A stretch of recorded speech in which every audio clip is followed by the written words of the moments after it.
Waalaikumsalam warahmatullahi wabarakatuh. Maka kami dari kelompok 1 akan presentasikan identifikasi bahaya kerja atau hazard identification. Terhadap pembangunan Twin Tower di Blora merupakan proyek strategis yang menegakkan estetika dan estetika modern melalui penggunaan curtain wall atau tinggi tirai kaca. Namun pemasangan fasad kaca pada tinggi memiliki resiko yang tinggi, berbeda dengan tinggi kaca. Curtain wall memerlukan metode kerja di area pinggiran dan melibatkan alat angkat berat dan kondisi lingkungan yang mendukung. Di area pelabuhan sangat padat apabila ada kegagalan dalam identifikasi bahaya tidak hanya mengancam pekerja, tetapi juga aktivitas lain juga dan masyarakat di sekitar kampus akan terdampak. Untuk rumusan masalah ada 4. Yang pertama, apa yang dimaksud dengan curtain wall? Yang kedua, apa saja tahapan pemasangan curtain wall? Yang ketiga, apa saja potensi bahaya pada setiap tahapan pemasangan curtain wall? Yang terakhir, bagaimana strategi mitigasi resiko sesuai dengan standar atau regulasi juga yang berlaku? Landasan teori curtain wall. Sistem fasad atau dinding luar non-struktural pada bangunan umumnya gedung bertingkat yang terbuat dari material ringan seperti kaca, aluminium, dan panel komposit.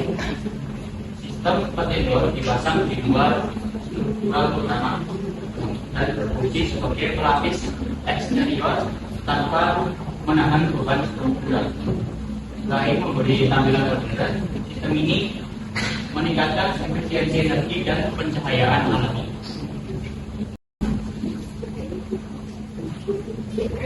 Kemudian di sini juga kami membahas tentang curtain wall itu berdasar pada Permenaker nomor 9 tahun 2016 yang mana peraturan Menteri Ketenagakerjaan yang mengatur tentang keselamatan dan kesehatan kerja dalam pekerjaan pada ketinggian.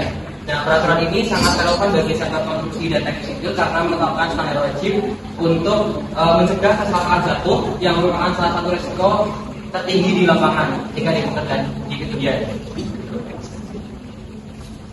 Kemudian tahapan pemasangan curtain wall. Minta perhatian teman-teman semuanya. Di sini ada sebuah video yang mana akan menampilkan tahapan pemasangan curtain wall itu sendiri.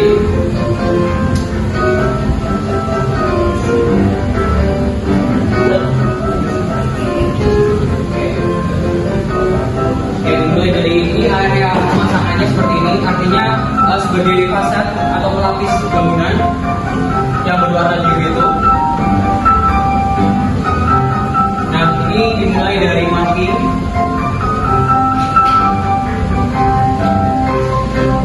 pemasangan bracket di area tepi lantai,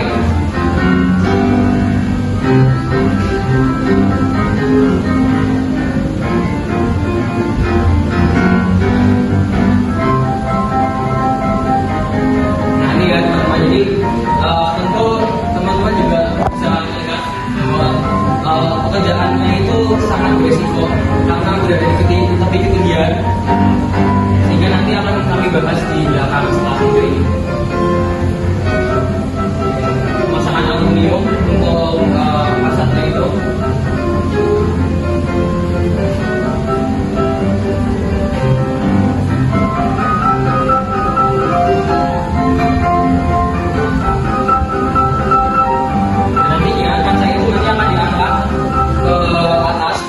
Tali begitu, kemudian dipasangkan dari aluminium yang sebelumnya sudah terpasang. Dan tahapan berikutnya yaitu pemasangan silen di area tepi kaca untuk mengantisipasi adanya rembesan air ke dalam ruangan. Nah, ini di luar dan di dalam.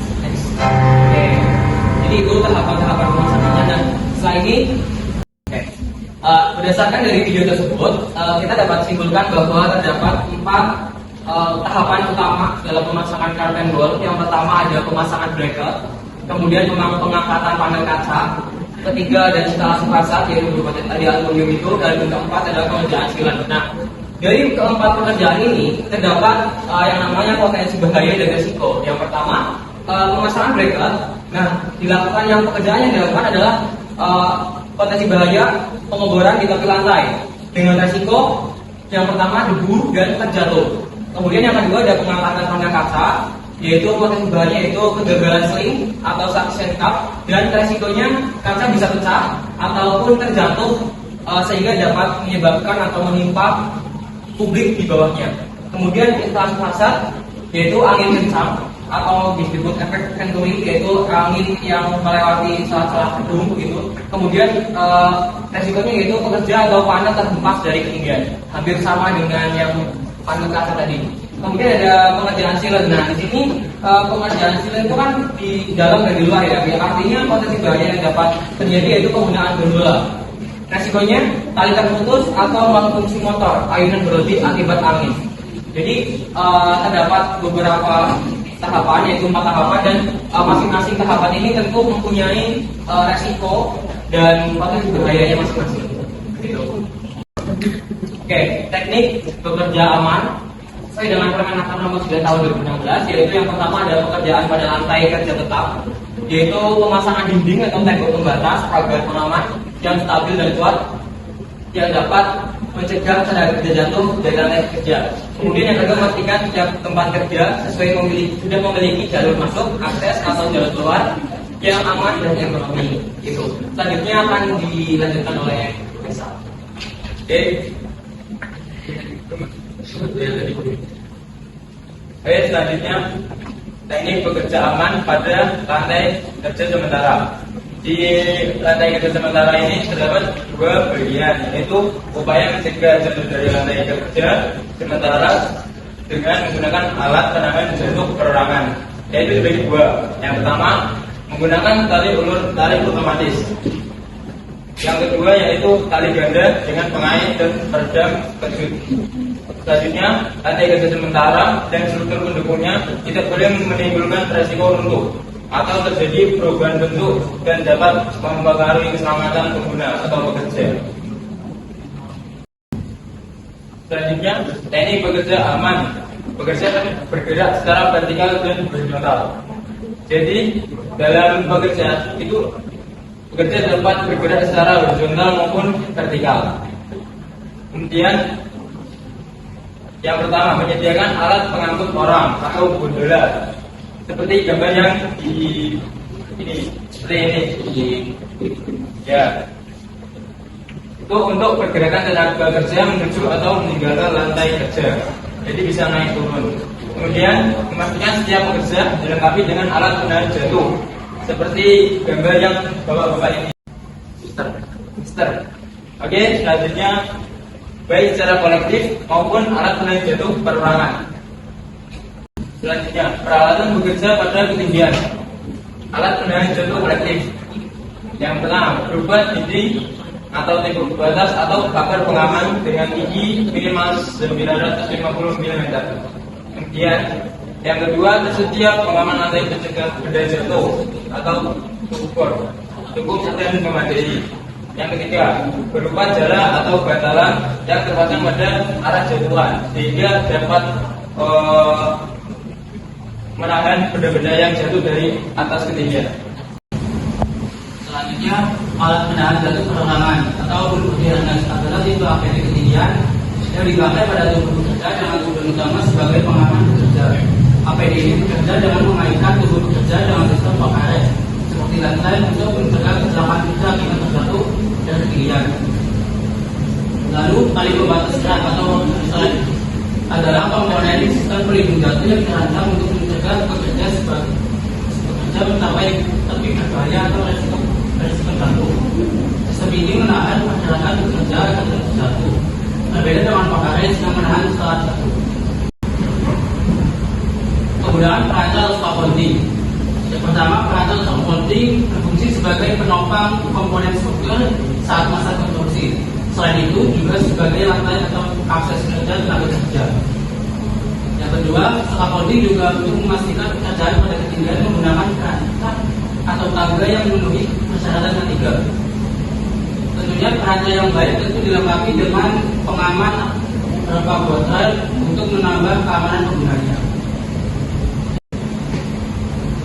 Selanjutnya anggur. Anggur adalah titik tambat vital dalam sistem pelindung jatuh atau fall protection saat bekerja di ketinggian yang wajib mampu menahan beban atau memastikan keselamatan pekerja dengan menahan beban jatuh. Terbagi atas tipe permanen dan sementara seperti lieutenant system. Nah, tadi kan udah melihat video sama dampak-dampak resiko yang ditimbulkan kan. Nah, kita sekarang bahas kesimpulan resiko tinggi pada pekerjaan ketinggian. Pemasangan kemudian nomor pada gedung tinggi memiliki resiko yang jauh lebih besar dibandingkan ini bata atau profesional karena melibatkan alat berat dan kondisi yang ekstrim. Belajar spesifik berdasarkan tahap kerja. Pemasangan berikut resiko terjadi saat pengoboran di lantai. Pengangkatan kaca, resiko kegagalan yang tetap atau sih yang dapat menyebabkan kaca besar. Instalasi fasad, adanya efek venturi angin yang di selatan gedung tadi yang berpotensi mengakibatkan para pekerja. Dan pengerjaan sealer, resiko malfunksi motor atau tali putus pada penggunaan udara. Berdasarkan identifikasi bahaya dan analisis resiko yang dikemukakan dalam dokumen dampak lingkungan padat. Lokasi proyek yang berada di Blok itu cukup padat dan dijang dan membuat kegiatan ketiga tidak hanya mengancam pekerjaan tapi juga pada sipil yang dan masyarakat yang ada di sekitar kampus. Pematuhan regulasi seluruh teknik kerja aman dan peralatan yang digunakan harus mengacu pada Permenaker nomor 9 tahun 2016 tentang ketiga kerjaan pada cara untuk mitigasi resiko tersebut. Ada cara pengendalian sebagai berikut: optimasi alat pelindung jatuh. Perorangan wajib menggunakan pengemudi atas dengan sistem wall arrest seperti lifting dan double linear absorber untuk mencegah fatalitas akibat jatuh. Kolektif pemasangan pagar pengaman minimal tinggi 950 meter footboard untuk mencegah benda jatuh serta dari pengaman pada jatuh.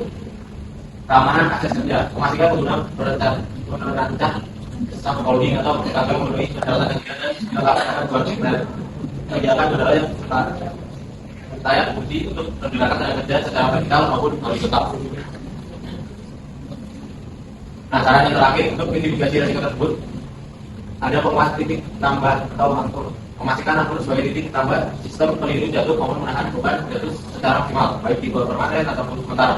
Pengawasan lingkungan perlu dilakukan sterilisasi atau pembatasan akses di bawah radius area pemasangan pada kaca untuk melindungi publik dari risiko material jatuh. Oke, baik. Ini dia hasil dari kelompok kami, yaitu identifikasi budaya kerja, hasil identifikasi dalam kegiatan produksi, kasus pekerjaan pemasangan karpet wall pada pembangunan people unit dan dari teman-teman dan menurut apakah ada yang perlu ditanyakan? Kami buka semuanya jawab. Silakan. Teman-teman, tadi saya ingin menjawab pertanyaan pertama dari Naila. Apakah penerapan ketiga itu tadi dilakukan beneran atau hanya sekedar formalitas saja? Atau bagaimana?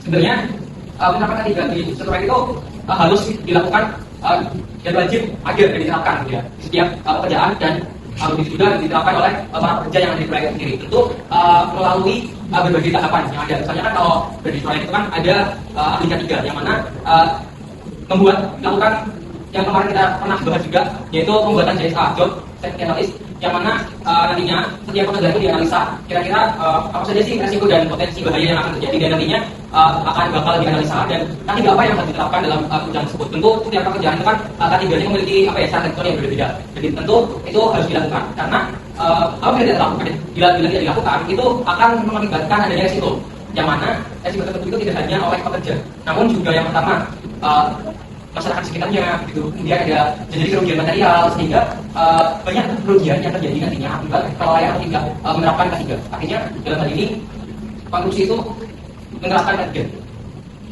Walaupun kalau misalkan ada yang biasanya tidak menerapkan secara maksimal gitu, itu menurut kelompok kami tidak sesuai atau mungkin bisa dibilang jangan sampai terjadi yang tidak sesuai.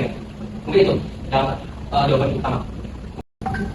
Oke, kemudian yang pertanyaan kedua dari Mas Rafiq, apakah pemasangannya sudah memenuhi prosedur KTP atau belum? Dan sebutkan apa saja.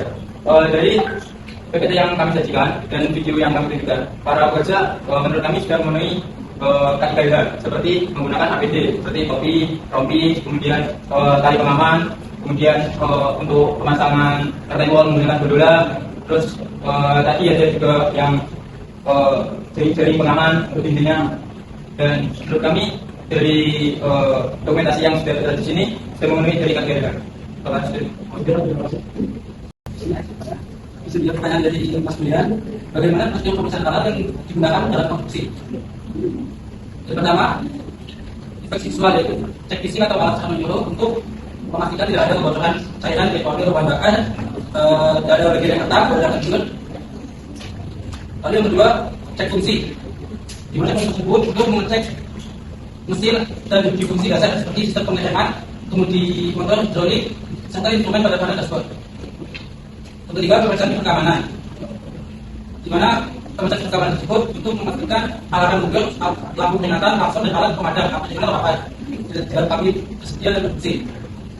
Lalu pemeriksaan status atau tagging, di mana tagging tersebut digunakan untuk tag hijau untuk bagian layar kapal, yang tak merah untuk bagian besar untuk layar dan tidak boleh digunakan. Yang terakhir yaitu pencatatan. Dengan isi formulir teknis saya sebagai bukti legalitas bahwa alat telah diperiksa sebelum berpasang di wilayah.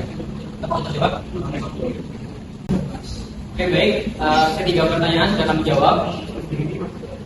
Dari Ibu Nurul ada. Baik, apabila cukup, kami dari kelompok 1 izin berdiri.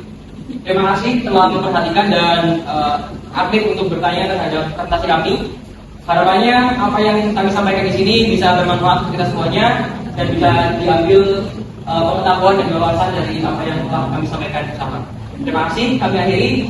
Assalamualaikum warahmatullahi wabarakatuh.